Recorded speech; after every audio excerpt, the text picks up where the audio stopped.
Paz e graça, povo de Deus! Estamos aqui no nosso AngularCast e mais um episódio, nosso episódio número 6. É isso, produção? É isso mesmo. Sexto episódio. Você que ainda não nos segue no nosso canal do YouTube, no Spotify, quero te convidar a estar nos seguindo, nos ouvindo. Tivemos já diversos testemunhos, já tivemos aqui aula, já tivemos aqui, já choramos, já rimos, e para você ver como tem sido edificante esse podcast. E hoje nós temos uma convidada especial, uma mulher que tem uma história de vida edificadora, uma mulher que você vai acompanhar aqui. Deus não fez um milagre, ele fez mais de um milagre. E eu queria hoje agradecer a Deus pela vida dela. Seja bem-vinda, pastora Emília. Graça e paz. Graça e paz, pastor, muito obrigado pelo convite, é uma honra.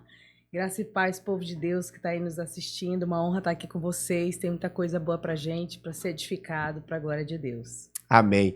Pastor, a gente sempre começa, quando o convidado é a primeira vez, perguntando para ele a história de vida dele. Como foi o seu encontro com Jesus?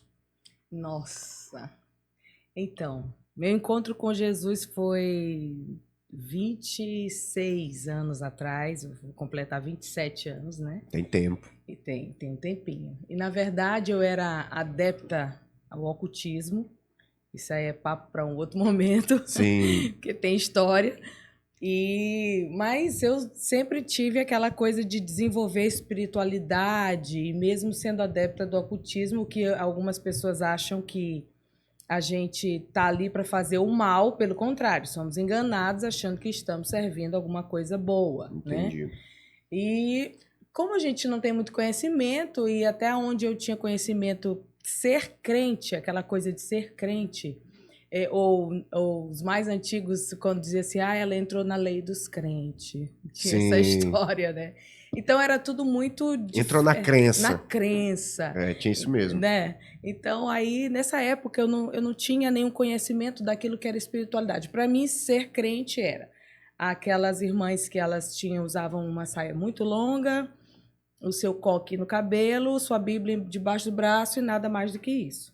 Apenas. Então, tinha essa coisa formada na minha cabeça. Eu não imaginava que tinha poder de Deus. Eu não imaginava, nem sequer, nunca tinha ouvido falar em poder de Deus, em coisas maravilhosas que Deus poderia fazer.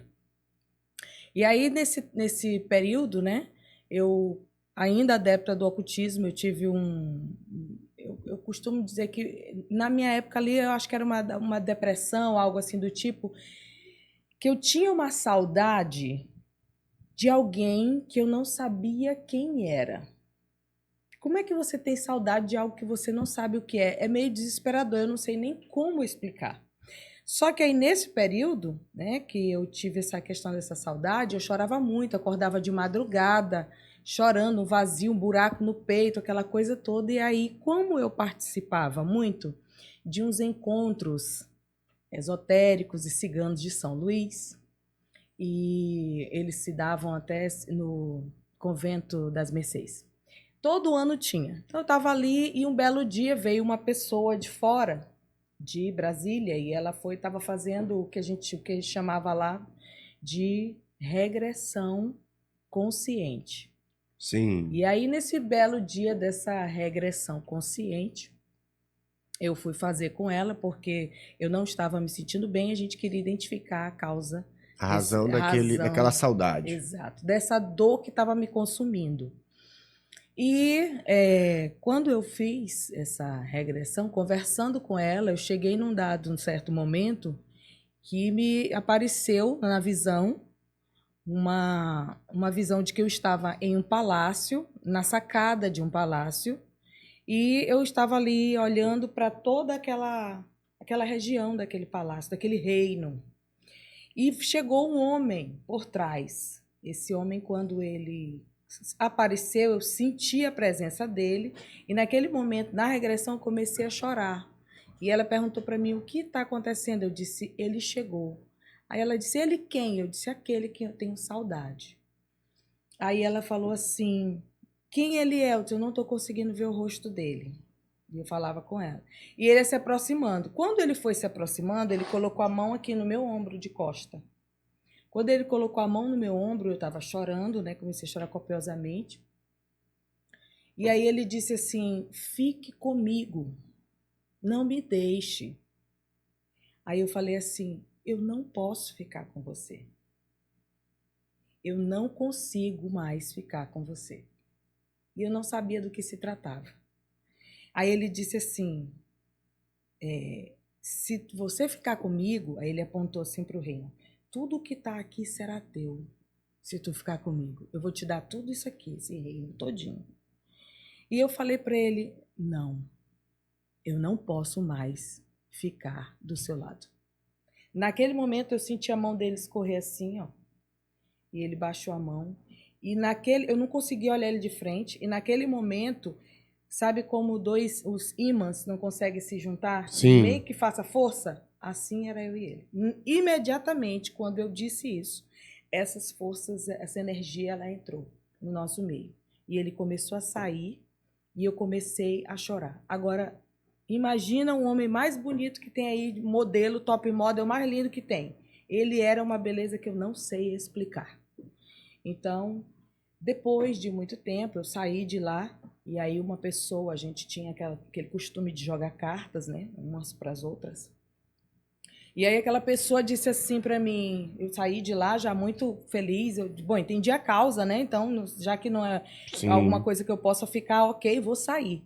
Só que aí, depois disso, uma amiga de lá do Encontro Esotérico, também de Brasília, chegou e disse assim: vamos lá que eu quero para tu jogar um tarô para mim. Joga umas cartas para mim aí, Emília. Eu falei: vamos. E aí, nesse momento que ela falou isso, ela disse: agora eu vou fazer para você. Tá bom. E aí eu parti, como a gente chama de partir o baralho, né? E aí tirei a carta. Fez todo aquele processo. Todo o processo, aí ela disse assim: engraçado, eu tô vendo você entrando aqui numa porta. Mas depois que você entra nessa porta, você some dentro de uma luz e eu não vejo nada. Emília, não fica zangada comigo. Eu não tô vendo nada. E aí, pastor, depois que eu saí desse encontro esotérico, 15 dias depois, eu fui visitar uma igreja. Porque a minha concunhada, ela disse assim: tem uma pessoa que eu quero que tu conheças. E ela sabe do futuro muito melhor do que tu. Ela me desafiou. Ela disse, eu achei ela usou a linguagem exato. do ocultismo, do esoterismo. Ela usou essa linguagem para me prender. Eu disse: sabe mais? Não. Que mulher é essa que eu não conheço aqui nessa cidade? Vamos lá que eu vou te apresentar. Eu disse: pô, eu quero ver. Aí ela me pegou nessa coisa desse ego de querer saber, né? Quem é? E eu fui. Quando eu cheguei lá, era uma profetisa, uma mulher de Deus.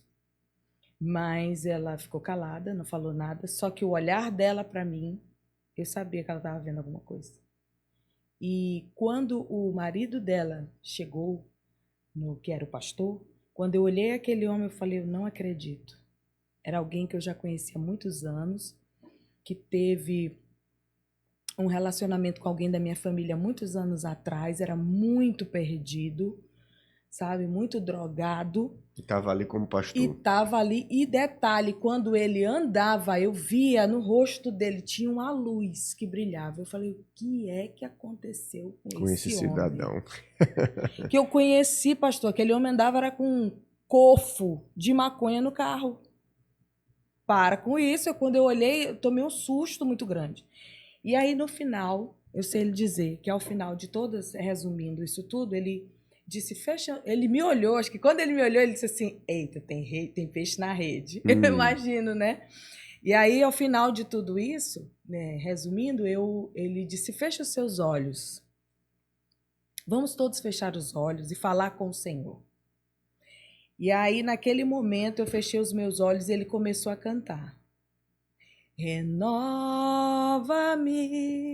Senhor Jesus. Essa música é forte. Pronto. Quando ele disse assim: já não quero ser igual. Porque naquele momento eu tinha pensado se Deus tinha mudado a vida daquele homem. Eu disse: eu quero o que está na vida desse homem aí. Porque esse brilho bem aí eu não vi ainda em ninguém. Eu quero esse negócio. Então, quando ele começou a cantar isso, já não quero ser igual, renova-me, aquilo entrou no meu coração. Foi Aí, despedaçando. foi despedaçando. Quando ele dizia assim, porque tudo que há dentro de mim necessita ser mudado, Senhor. Aí aquela música ia entrando, e aí eu já não me percebi mais. Sim. Eu já não estava mais no meu lugar, eu já estava lá na frente e dizendo que queria aceitar Jesus. E nem eu sei até hoje como. Tremendo. Hoje eu sei, né? Sim. O Espírito Santo me conduziu, mas naquela hora eu não entendi. Não foi ninguém que me levou, não foi ninguém que disse, você não quer aceitar Jesus? Não.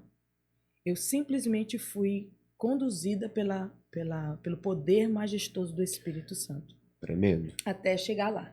E aí eu me lembro como hoje ele disse, eu vou orar por você, e ele colocou a mão assim sobre a minha testa, muito de leve. Naquele momento, pastor, eu caí, sabe aquela sensação de elevador? Sim. Então, aquela sensação de elevador me deu e eu caí. Parecia uma pluma, né? Eu caindo como uma pluma, muito leve.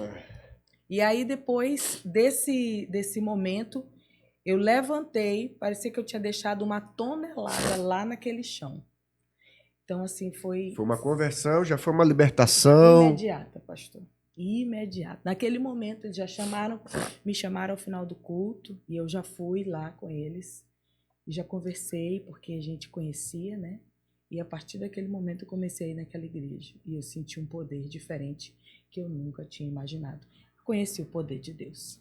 Tremendo, tremendo. Como Deus tem as suas formas de alcançar o nosso coração. Cada testemunho que a gente ouve aqui é impactante.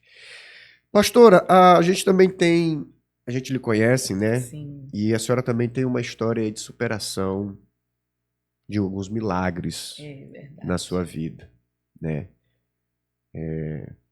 De coisas que só o Senhor Jesus para poder fazer. É verdade, pastor. Eu queria que a senhora compartilhasse para os nossos ouvintes, para aqueles que estão nos assistindo, como foi esse processo de descoberta dessa doença, o processo de luta, cura, volta, cura de novo. Sim. E tá aqui, né? A senhora, antes de começar o podcast, estava me compartilhando alguns testemunhos. Sim.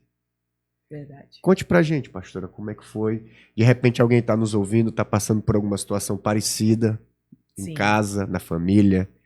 É importante. E conte pra gente. Eu gosto de ouvir os testemunhos, eu gosto. Amém. Isso é edificante. Antes, eu queria falar com você que está em casa, pedir que você que conhece alguém que é adepto do ocultismo, de outras religiões, que ainda não conheceu o poder de Jesus Cristo, que não julgue, não jogue pedra, não condene, ame, ore, pregue para ele. Muitas vezes eles não sabem, ou melhor, sempre não sabem o que estão fazendo. Eles precisam conhecer a luz que é Jesus. É verdade. Tá bem? Fica aí essa dica para você. Hashtag fica a dica. Fica a dica pra gente que vai buscar novas vidas. Ó, eu tô aqui porque alguém acreditou em mim. É verdade. Então, pastor, sim, depois de muitos anos, né, no evangelho, eu fui acometida de um câncer de mama. E eu descobri isso em casa. Eu estava num sábado em casa, sentei na cama, encostei, né, na cama e levantei as pernas e botei o livro que eu estava lendo em cima aqui apoiado na coxa. E aí eu comecei a sentir uma leve coceira na região da mama, desse lado, e comecei a coçar. Quando eu cocei, eu senti uma bola. Porque minha filha brinca comigo que eu não gosto de coçar, eu gosto de arrancar o couro. Até sangrar. E aí quando eu fiz esse movimento mais forte, mais contundente, eu senti uma bolinha. E aí quando eu senti essa bolinha, opa, aí eu fiquei preocupada. O que é isso? Eu comecei a apertar e ela estava ali. Sim. E ela meio que se mexendo assim, né? Um caroçozinho. Um caroçozinho meio se movendo. Ah, pastor, aquilo ali me deixou. Eu disse, o que é isso? Aí eu fui pro Dr. Google. Dr. Google. Dei o Google. Pronto. Aí eu fui lá. E lá estava escrito que possível que fosse um câncer, tal, de mama. Me mostrou lá as fotos de como era o câncer, como o que era maligno, o que era benigno, tarará, eu fui lá. Eu fiquei enlouquecida, porque era sábado, passei mais o domingo. Isso há quantos anos? 6 anos Há atrás. 6 anos atrás. É 6 anos atrás. Foi em 2017, na verdade, né? Então são 7 anos. 2017. No finalzinho de 2017, eu descobri, foi em novembro de 2017. Certo. Essa data. E aí, quando isso aconteceu comigo, eu corri na segunda-feira para o médico. E aí fiz uma ultrassom. Uma médica amiga, né? Fez uma ultrassom comigo. E quando ela fez a ultrassom, ela disse: aqui não tem nada. Eu disse: tem. Tem, porque eu senti. E haja passar aquela máquina. Sim. E não conseguia. Aí eu peguei a máquina da mão dela, tipo, dá aqui, doutora. Ela é minha amiga, né? Eu peguei a máquina da mão dela. E aí eu enfiei essa máquina assim, quase embaixo da costela e fui mexendo. Aí ela disse: para a mão. Aí eu parei. Ela disse: tá aqui. Aí ela viu. Era muito dentro. E aí eu vi na telinha lá, ela congelou a imagem, tava assim, parecendo uma aranha. Pastor, quando eu olhei aquilo, eu sabia que era câncer. Pelas imagens que eu já tinha visto. E aquilo ali não podia ser benigno, aquilo ali parecia um bicho horrível. É muito feio. Uma aranha, assim, cheia de pernas, assim, grudada em ti. Eu sei, um cara horrível, tipo com raiz, assim. É, horrível. E aí, quando eu olhei, eu disse: é câncer. Ela disse: não, Emília, calma. Você ainda não fez biópsia. Biópsia é que vai dizer. Eu disse: doutora, essa imagem bem aí não me nega. Ela sabia, mas ela não ia me dizer naquele momento. Até pela profissão, e a gente entende. Mas aí, a gente que está do outro lado, a gente... Eu entendi exatamente aquilo ali, e aí eu falei para ela, ela ficou muito emotiva na hora, não conseguiu conter a emoção, e eu entendi mais ainda, né? Amiga, né? É, minha amiga pessoal de muitos anos, e eu entendi aquilo. E aí ela disse: você vai fazer... Aí ela me deu todo o passo a passo como eu tinha que fazer. Eu procurei a mastologista. E logo em seguida, já foi solicitada uma biópsia, né? Fiz a mamografia. Inclusive, todas as mulheres, por favor, façam. Todas as mulheres façam sua mamografia. Porque a gente 40, a gente já percebe nesse seu testemunho que o início começou quando você fez o autoexame das mamas, né? Talvez não foi ali um autoexame, mas acabou sendo. Acabou sendo, porque foi meio que sem querer. Depois eu levantei o braço e comecei a palpar para ver onde é que estava, né?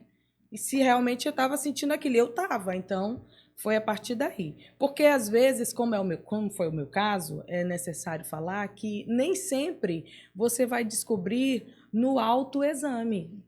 Nem sempre. Eu já tinha ido vários, né, médicos, já tinha feito autoexame deitada. Então, qual a sensação que eu tinha? Que eu deitava, que ela descia. Então, ninguém ia sentir nada ali deitado. Tanto que eu só senti porque eu estava em pé. Assim, meio sentada. Sim. O tronco estava em pé. E então, é necessário fazer essa mamografia, porque ela que vai detectar. Então, quando eu passei por todo esse processo, fiz a biópsia é muito invasiva, mas eu não senti dores, porque tinha anestesia. Fica dolorido depois, porque é uma agulha muito grande, e aí a gente dá umas pistoladas assim na mama, plac, plac, são acho que 3 ou 5 pistoladas, não me lembro bem. Misericórdia. É para poder tirar... Já tô sentindo até a dor. Tirar o material, né, para poder fazer a biópsia. Aí eu fiz, depois desse processo todo, é um processo dolorido, né, doloroso. E aí eu fui até a médica, levei o resultado da biópsia e ela disse: infelizmente, você está com câncer. Até então, eu tinha aquela ideia de estar com câncer, mas quando ela diz, é meio que tem assim um peso sobre ti, cai assim uma... A desconfiança vira realidade. Caiu a ficha agora, meu Deus, eu tô com câncer. E agora, né? E sozinha, assim, né? Só eu e meus 2 filhos, e eu disse: pronto, eu vou dividir os filhos já, né? Porque quando a gente recebe um diagnóstico desse, a gente já tem a sensação de que pronto, acabou, vamos morrer. Só marcar o dia do enterro e... o caixão, vamos organizar agora aqui a minha última festa, que será meu velório, como vai ser. Então, pastor, a gente fica meio na neura. E aí eu fui dividir os filhos do fulano, meu filho vai ficar com não sei quem, minha filha vai ficar com não sei quem, tá tudo bem, Meu Deus do céu. né? Porque o nosso maior problema não é o medo, eu como mãe, né, digo, não é o medo de morrer. Em Cristo, sabemos para onde vamos.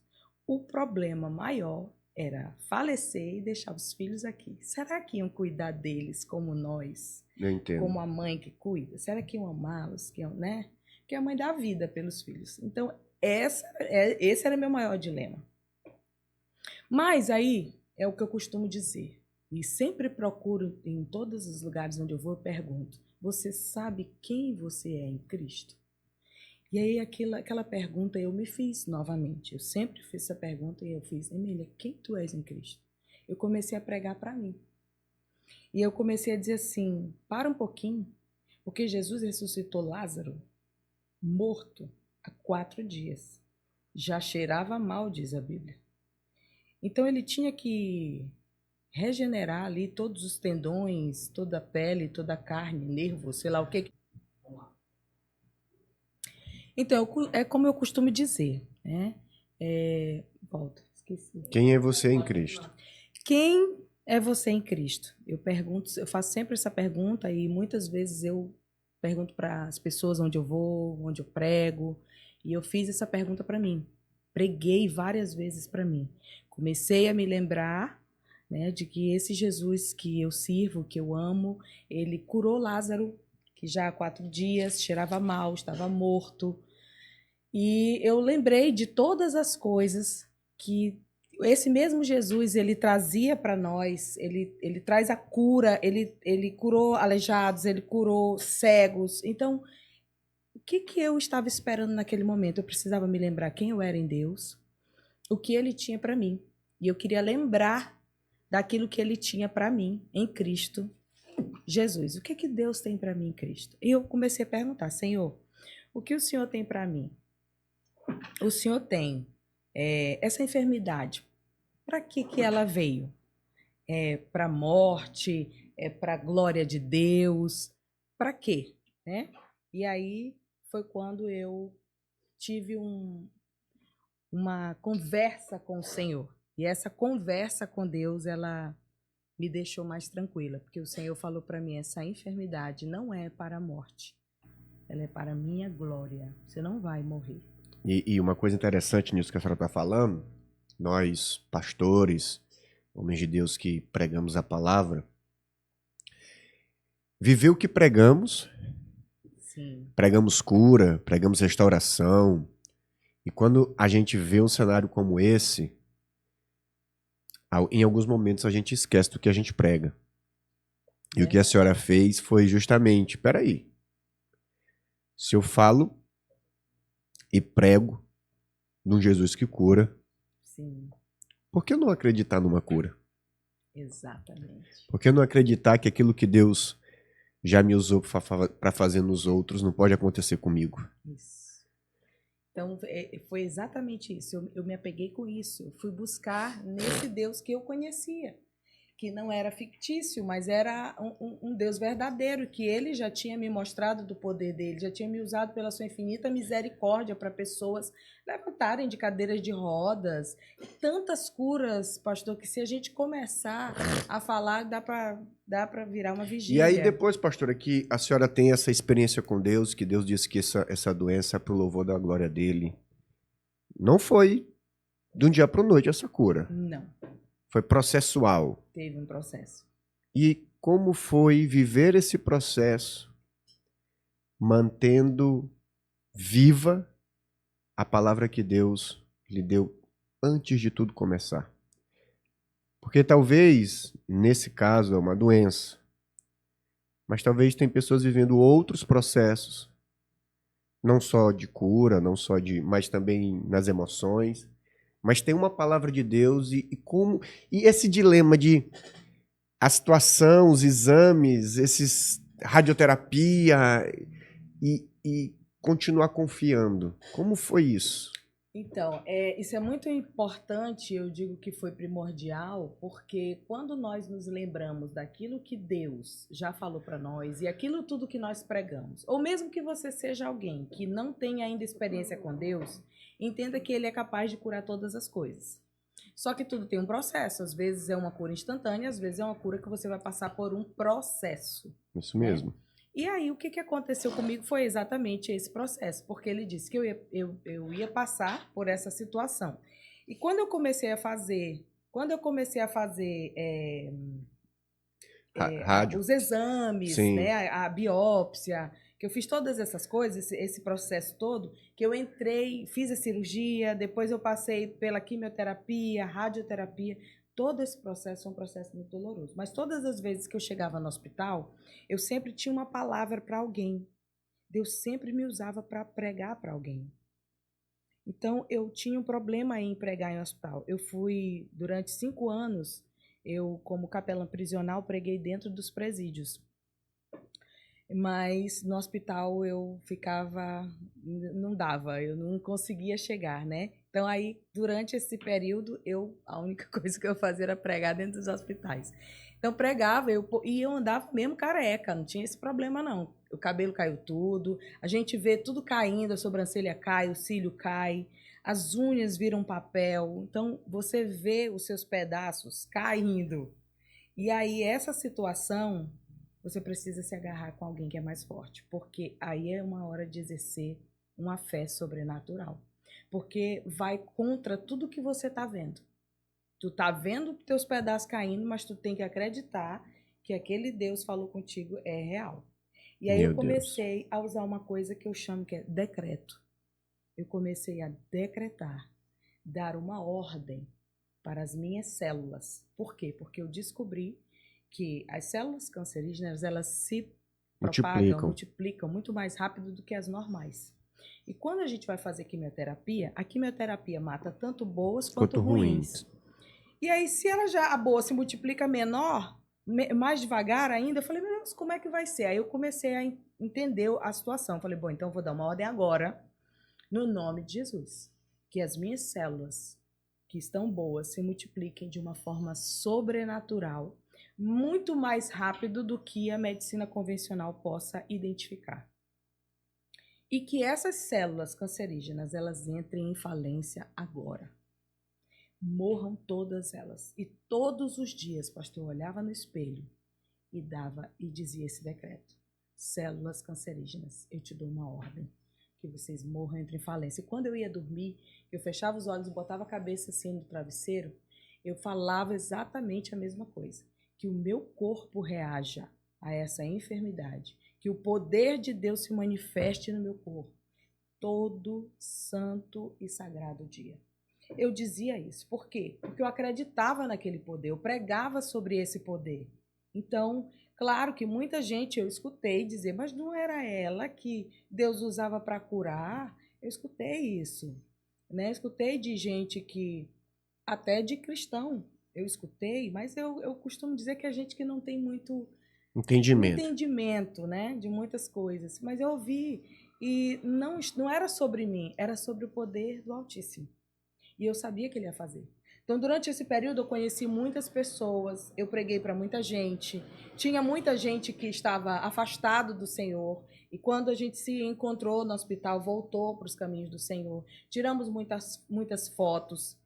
E como eu estava contando para o senhor aqui antes de começar, que eu encontrei esses dias uma foto que tínhamos eu e todas as amigas, que a gente chamava de amigas do peito, que nós tiramos uma foto.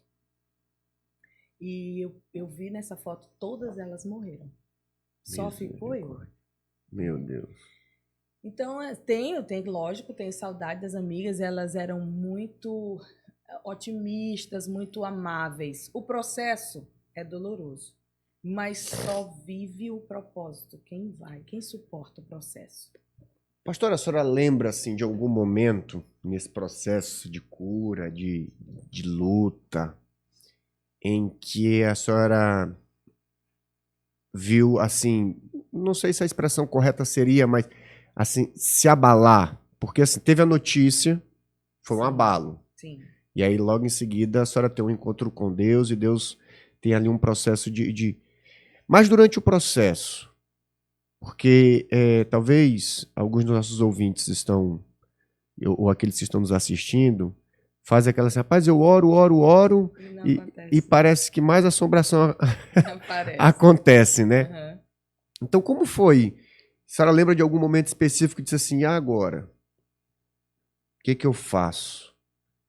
Que a senhora balança com relação a esse processo, se desespera. Tem algum momento como esse, a senhora lembra?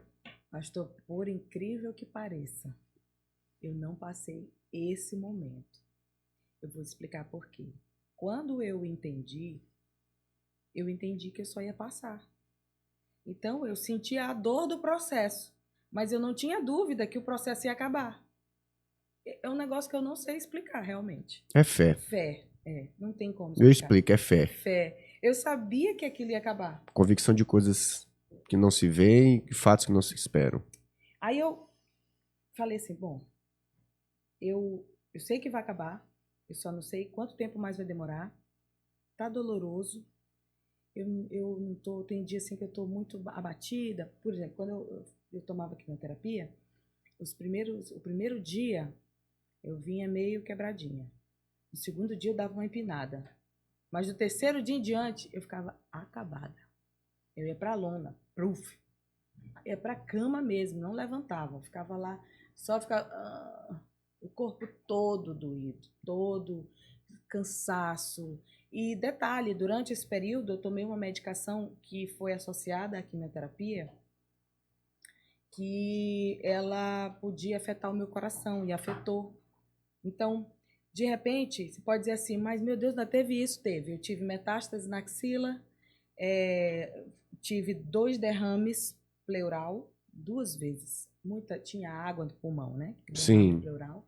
E tive essa situação dessa chamada de vacina. É uma medicação que é usada junto com a quimioterapia, Herceptin, se não estou enganada, e ela afetou meu coração. Quando a enfermeira colocou, ela disse, se você sentir alguma coisa, me avisa. Só deu tempo dela virar de costa para mim. E eu disse, eu tô sentindo. E já estava roxa, já estava asfixia, morrendo, já estava infartando. E ela tirou imediatamente aquilo, colocou um antialérgico. Eu acredito que foi antialérgico. E pelo menos na hora lá da confusão, eu, assim, perdendo a consciência, eu lembro de alguma coisa de antialérgico. Eu me lembro dessa palavra. Então, ela colocou e eu fui voltando, respirando, fizeram logo lá me socorreram, porque eu ia morrer, que afetou meu coração. Então, desde essa época, ainda teve esse processo, que foi eu ficar com muita falta de ar, porque afetou meu coração. Eu fiquei super inchada, eu pesei 120 quilos, eu não tinha pescoço mais, só de inchaço. Meu Deus. De tanto líquido, entrava assim o dedo. Você vê que ainda sou inchada, mas entrava um dedo assim, afundava o dedo, de tanto inchaço. E nesse período, foi o período que eu costumo dizer que foi o pior de todos. É porque eu não conseguia dormir. Então eu dormia sentava, botava os pés para frente, botava vários travesseiros aqui no meu colo e soltava a cabeça assim, o tronco. Era a única forma que eu conseguia dormir. Então, além de um câncer, teve 2 derrames pleural, Sim. Teve uma arritmia aí no coração. Que eles dizem que foi um passo para o infarto, que foi rápido, por isso eu infartei. Não conseguia dormir. Não conseguia dormir. Passei 2 meses sem conseguir dormir e sem respirar direito. E nesse momento a sua fé permaneceu convicta de que aquilo ali era um processo. Quando a gente fala, quando a Bíblia fala que sem fé é impossível agradar a Deus, é isso aí. É impressionante. Porque as pessoas acham que servir a Deus está baseado no que elas sentem ou no que elas pensam. E humanamente falando, como uma mulher passa por esse processo aonde tudo ao seu redor está dizendo que vai morrer e você permanece ali, é fé. Por isso que todas as vezes que Jesus promovia um milagre, ele dizia, a tua fé tua fé te salvou, tua fé te curou. a tua fé te salvou, a tua fé te curou. Pastor, porque tem uma música, inclusive, que eu me apego muito, me apeguei muito a ela. Me apeguei muito a essa música, né? Que era assim, quando tudo diz que não, tua voz me encoraja a prosseguir. Então, eu só escutava a voz de Deus. Tanto que, nesse período, eu fui dar oficina de maquiagem. Com câncer. Com câncer. Careca, sem um fio de cabelo na cabeça. Eu tive amigas maravilhosas que fizeram micropigmentação na minha sobrancelha, nesse período, me deram de presente. Outras colocaram cílios em mim, né? Os médicos queriam surtar comigo, mas todo o processo de embelezamento que eles pudessem fazer, eles estavam fazendo em mim, e eu palestrava para essas mulheres, mesmo com câncer. Eu me lembro que eu estava num salto gigantesco e uma disse assim, menina, desce desse salto, porque isso aí prejudica demais a nossa coluna. Eu falei, não tenho nada na minha coluna. Tá tudo bem, eu vou continuar no meu salto e vamos embora com a graça de Deus. E aí eu dava essa... Eu tenho foto de turbante na cabeça, dando palestra e fazendo oficina de maquiagem. Por quê? Porque a nossa autoestima vai para o chão. Então, eu tinha que fazer alguma coisa. Assim como eu sabia que eu me sentia mal, eu queria ajudar essas pessoas que estavam passando por um processo ruim a ressignificar todo esse processo. E foi aí que eu comecei a trabalhar essa questão das palestras e dos cursos de maquiagem. Então, eu não parei um instante. Nesse processo, quando eu tomava a quimioterapia, que teve essa questão da falta de ar, eu também descobri num dos exames que tinha uma lesão no meu fígado. Essa lesão no fígado, e tinha um linfonodo no pulmão, que os médicos iam também investigar. Então, isso podia ser uma metástase que já estava no fígado e outra no pulmão. Aí eu falei, não, pera lá. O que Deus me falou é que eu vou sair dessa enfermidade ilesa, viva. Isso aqui é para a glória de Deus. Então, pode parar de andar no meu corpo, será eu falando com câncer. Não é muito normal, né? Fé. Mas eu costumo dizer que pessoas vivem o sobrenatural quando elas andam no sobrenatural. No natural, ninguém vê sobrenatural. O que é da carne testifica na carne, e o que é do espírito é do espírito. E eu dizia, para de andar no meu corpo. Eu estou te dando uma ordem agora. Você vai sair de onde você está aparecendo e não vai mais andar em lugar nenhum, vai sair daí. Porque eu estou te dando uma ordem em nome de Jesus. E o processo da remissão, que chamam, né? O processo de... A senhora está curada? Sim, de acordo com a medicina. Medicina. Sim. Eu já estava curada de acordo com Jesus, antes, mas de acordo com a medicina, como sim. foi ver o natural, o físico, confirmar uma palavra dada antes de tudo? Olha, é muito interessante isso aí, porque quando eu fui fazer teve um período que eu fui fazer uma mamografia, e aí tinha aparecido uns outros nódulos. E aí o rapaz lá da mamografia falou assim, nós vamos ter que repetir essa mamografia. Eu falei, alguma coisa estranha. Vamos ter que repetir. Aí começaram a repetir essa mamografia. Eu fiz 5 vezes. Gente, mamografia é dolorido. Uma pessoa que fez cirurgia na mama é mais dolorido ainda. Eu fiz 5 vezes. E as 5 vezes ele ia lá e voltava e repetia. Tem alguma coisa errada aqui. Eu disse, o que é que tem aqui? Tem 5 nódulos aqui nessa mamografia que a senhora fez. E eu disse, sim, e agora? Não tem nenhum mais. Glória a Deus.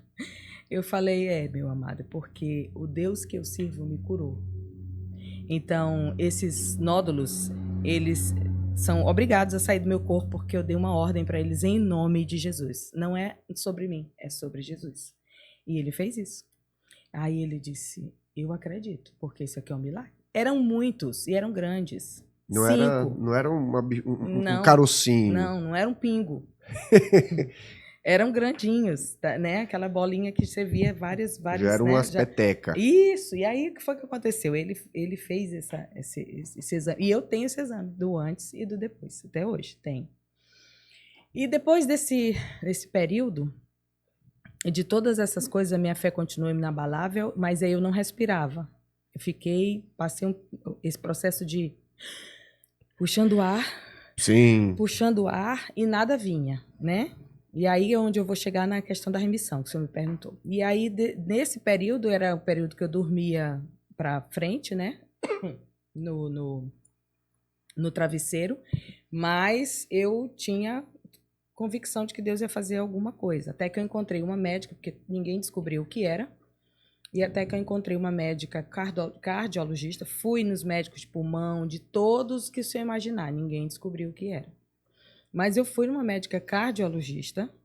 Quando eu cheguei nela, que ela me olhou, ela viu que eu estava careca, era paciente oncológico, e ela já viu minha ficha lá, ela disse, você tomou Herceptin? Foi a primeira pergunta que ela fez. Eu disse, tomei. Ela disse, você está com problema no coração. Eu disse, mas deu negativo. Ela é falso negativo. Não, nem vou olhar esse exame. Amei aquilo ali. Não largo ela por nada. Amei. Por quê? Porque eu vi Deus ali colocando uma pessoa certa, no momento certo. Quando você está na fé, Deus sempre vai trazer pessoas corretas para cumprir o propósito que Ele tem na sua vida. Amém. Sempre. E Ele fez isso através dessa médica, né? Ele vai além da medicina, mas Ele usa a medicina. E aí foi que eu fiz. Eu fiz tudo o que ela disse, ela me passou uma medicação, tomei, pastor, eu sequei. Eu perdi 40 quilos. Secando só de tanta água, era tanto líquido que foi colocado para fora e eu voltei a respirar normalmente, dormia normal. Eu não podia sentar e fazer isso aqui, encostar. Por isso que até hoje eu acho que eu tenho esse costume de ficar meio assim. Sim. Mas eu não podia sentar e encostar, porque eu ficava com falta de ar.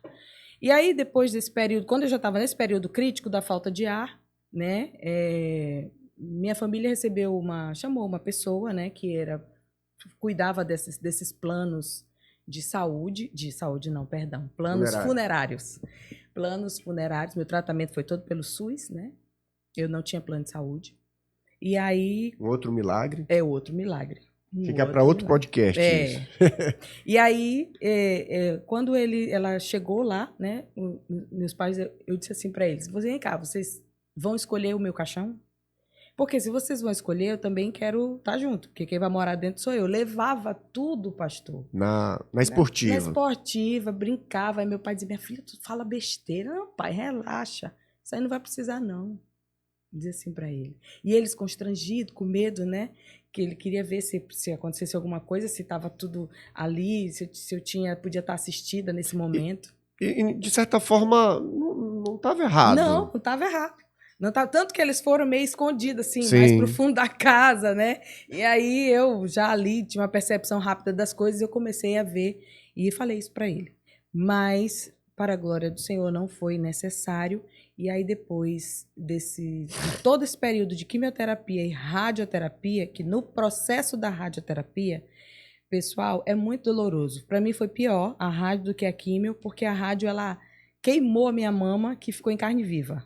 Arrancou a pele, assim, foi um negócio de doido. Então, assim, a gente ficava deitada, tendo que jogar um vento, até o vento doía, né? Mas para aquela coisa queimada, né? Então, comecei a tratar, e minha pele muito, muito branca, muito fina, e, enfim, foi muito doloroso. Mas, nesse processo, a médica, depois que terminei todo esse processo, ela disse, Emília, você não tem mais câncer no seu corpo. E aí, passaram-se 5 anos, e eu ia todo mês naquele acompanhamento, e passaram-se 5 anos, e de acordo com a medicina, eu realmente não tive, até hoje não tive nenhuma volta, nada, e nem vou ter em nome de Jesus. Porque o Deus que nós cremos, o Deus que criou céus e terra, é o mesmo Deus ontem, hoje e sempre será. Ele cura. Ele sempre vai curar. Ele liberta e salva. E foi esse Jesus com quem eu me agarrei. E estou aqui hoje para contar a história e testemunhar para a glória do nome dele. Depois disso, muita gente que eu já orei, tem uma situação interessante que às vezes na oração estou orando por alguém e essa pessoa coloca uma enfermidade para fora. Principalmente câncer. Ela bota mesmo umas bolas pretas, um negócio assim. Eu costumo dizer que a gente, depois que Deus faz esse processo na nossa vida, a gente se torna a chave da cadeia que nós fomos libertos. É verdade. É verdade. Pastora, deixa um recado para os nossos ouvintes, para os nossos que estão nos assistindo. De repente existe alguém lá em casa, na família, passando por uma situação de CA. Sim. Eu, inclusive, O que a senhora pode dizer para esse pessoal? Eu tive muitos seguidores, né, no meu Instagram, porque nesse período muita gente estava passando por situações difíceis. Gente, o processo é tão doloroso que tem gente que simplesmente desiste do processo, não quer mais fazer o tratamento. É interessante porque, né, o pessoal querendo comprar um caixão. E a senhora, bora, vamos enfrentar mais um. O que a senhora pode dizer então hoje para os nossos ouvintes? Olha, eu quero dizer para você que está em casa, se você tem alguém que está passando por esse processo, ame, cuide, zele e, acima de tudo, tenha fé em Deus. Se apegue com Jesus. Esse mesmo Jesus que me curou, ele pode te curar.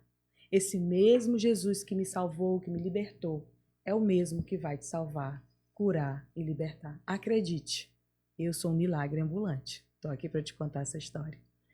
Que Deus te abençoe, que Deus te guarde. Eu tenho certeza que você vai conseguir chegar lá no propósito que o Senhor tem com a tua vida. Não importa o que você esteja passando.